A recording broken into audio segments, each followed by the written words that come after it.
So now we're going to look at some harder examples of arithmetic sequences. So before I jump straight into that, we're going to talk quickly about graphing an arithmetic sequence.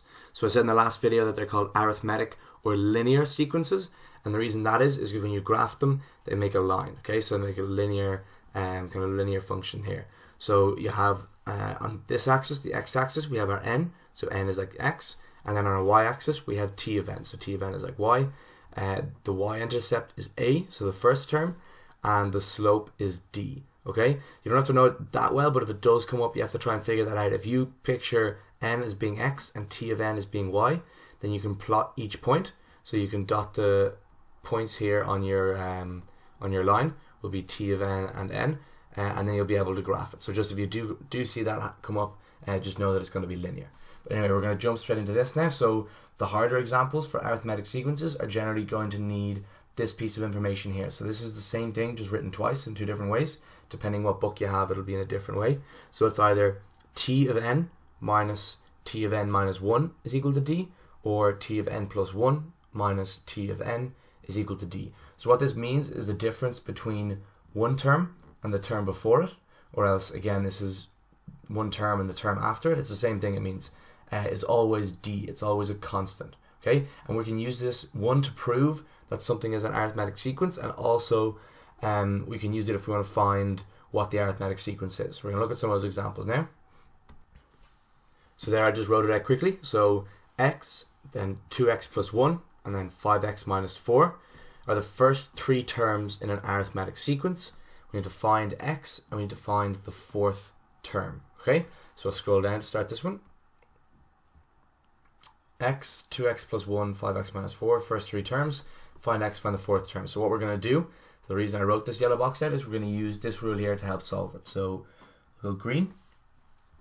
So any term in a sequence minus the term before it is going to be a constant, right? So what we can say is, say if this is t of 1, this is t of 2, and this is t of 3, because they're the first three terms, okay? We can say that t of 2 minus t of 1 is going to be equal to d, yeah? And also we can say that t of 3 minus t of 2 is going to be equal to d. So that means what we can say is, we can say t of 2 minus t of 1 is equal to t of 3 minus t of 2. Yeah, because they're both equal to d, so they should be equal to each other. So we can do this, and then we can solve for x. So I'll go in red. So t of 2 is going to be 2x plus 1, 2 of x plus 1, minus t of 1, which is just x, is equal to t of 3 is going to be 5x minus 4, minus t of 2, which is 2 of x plus 1. Okay, so now we just solve this for x, and we should be fine.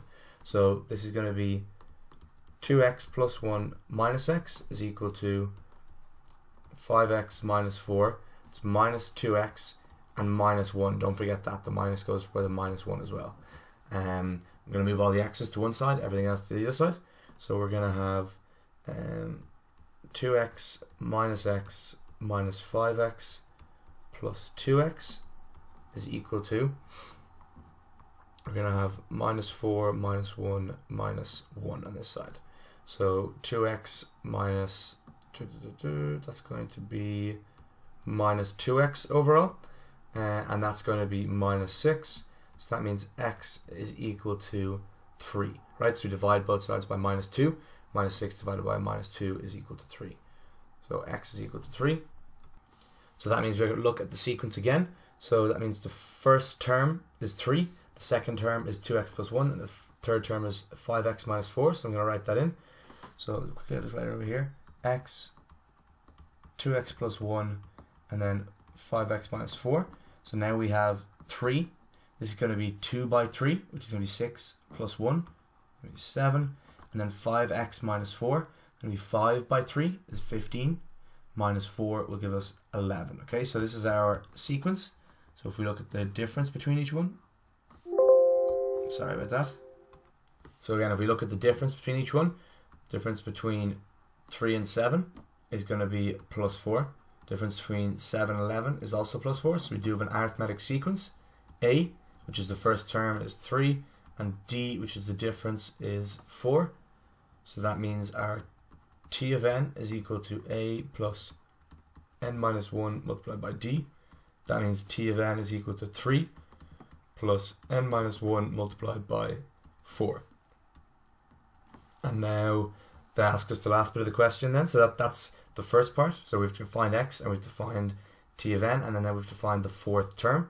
So I'll just add yellow to finish it off. That means t of 4 is going to be 3 plus 4 minus 1 multiplied by 4. That's equal to 3 plus 3 multiplied by 4, and that's equal to 3 plus 12 is equal to 15 is our answer. Yeah.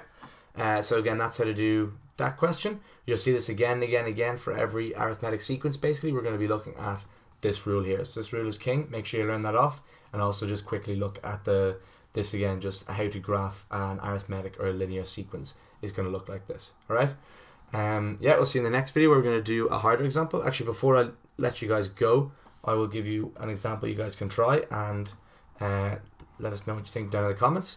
So we have 3x minus 2, we have 2x plus 1, and the last one is 18 minus x. So again, three terms